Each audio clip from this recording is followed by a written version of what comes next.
Ladies and gentlemen, boys and girls, welcome back to another episode of Honda Street Garage, and today is the day we finally hit 100,000 subscribers. It is so exciting, so amazing to finally hit that number. That level of just, satisfaction. Been doing this a long time, and honestly, it feels really good, really amazing to just finally hit 100,000 subscribers, to hit that milestone, to just say that we are a channel that, actually matters. It's just almost like that, when you hit that 100,000 subscriber mark, it just really shows that you've put a lot of time, work, dedication into a channel, and it feels really good. It was a pretty awesome moment. I caught it on video today. Let's refresh and see where we're at.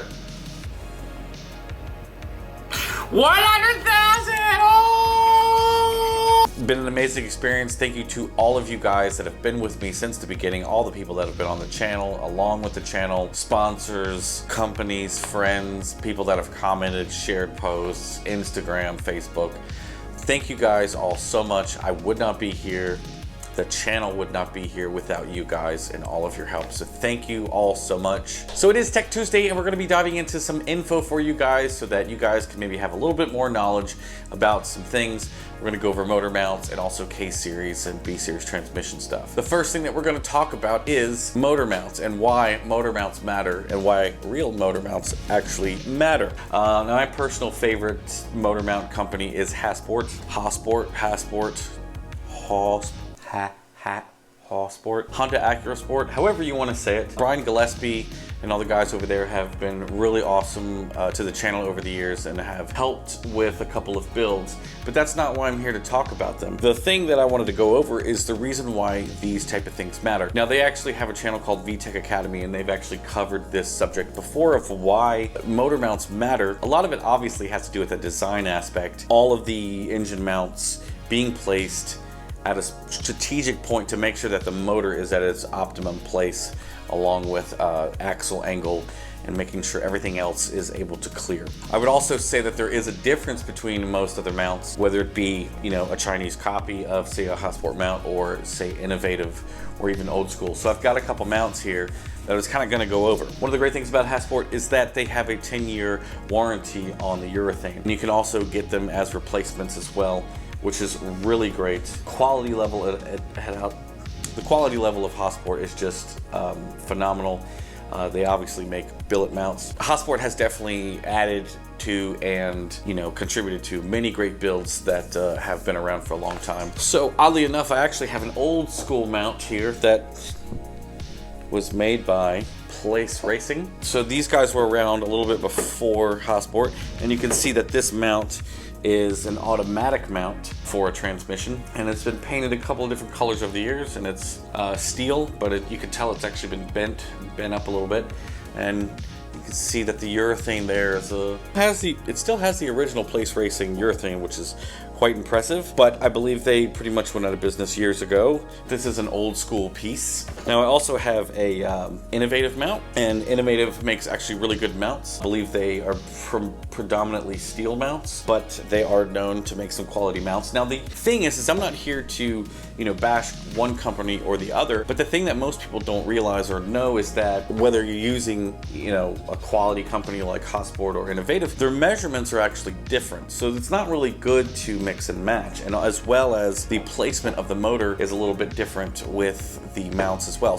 Now, one of the other things that we have here is this is a copy rear mount for Hasport. This is a Chinese copy. It was only in a car for a few months. It is a really good copy for the most part, but you can tell, and I have seen this urethane will dry up and be destroyed relatively quickly, usually less than a year. And I can also tell you the fitment of this was difficult to use because I was around somebody who used it when they installed it, and it was a little bit tricky. You can see there's a lot of scratches and stuff here from trying to get the T-bracket around it. It was not positioned exactly where it needed to be. So that was actually a factor. Where it looks great, it seems like it's going to be just the same and it's a cheaper option, but in fact, once we bolt it into place, it was actually not in the right position. Now, I'm sure as many of you out there have had, cheaper mount choices that you've gone with over the years, and there's nothing really wrong with that, but understand, when you make those choices, there comes a cost on the other end of maybe they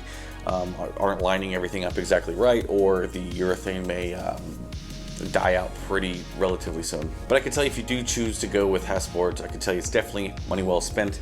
They have amazing customer service, and like I said, they're warranted for a long time, and it's a great quality product. Onto the transmission factor, where when you place the engine, it affects the transmission and the axles. Now, one of the famous engine swaps that we all love to do, and I'm currently doing, is the K-Series transmission.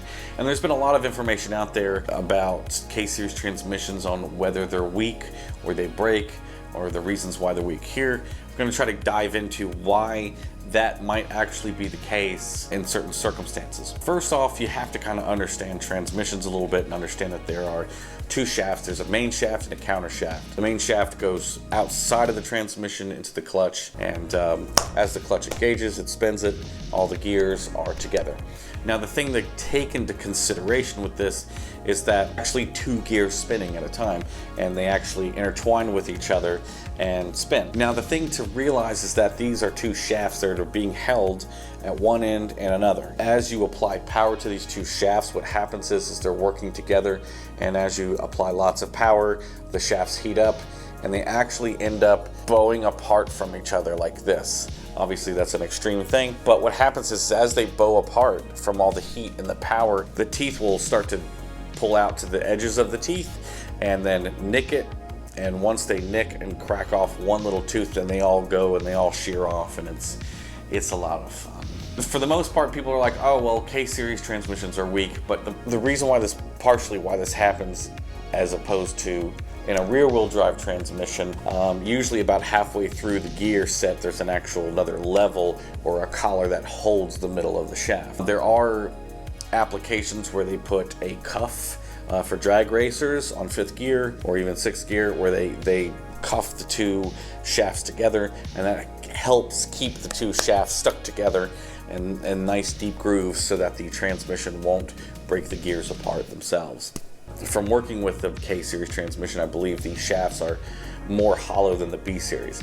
A lot of people choose the B-Series transmission and do H to B swaps because they believe the B-Series transmission is bulletproof, but that's not true at all. The B-Series is just not used to handling or taking as much power as K-Series tends to give it. The K-Series engine will produce more torque, and the transmissions do see a lot more of that than generally the B-Series. So you just have the B-Series transmissions generally breaking less. In my opinion, if you put anything more than 500 horsepower on a stock transmission, you're asking for trouble eventually anyway, so just take your time and be easy on it. So without getting super nerdy and technical about all of this, and I'm sure there's definitely some places here where I'm incorrect on the facts, but I'm just trying to give information out there of why transmissions break and why there are some certain perceptions out there in the Honda public space. So that's going to wrap up today's video. Thank you guys so much for watching. Thank you all again for 100,000 subscribers. I will see you in the video tomorrow. Thank you so much again, everybody. Peace out and keep living your dreams.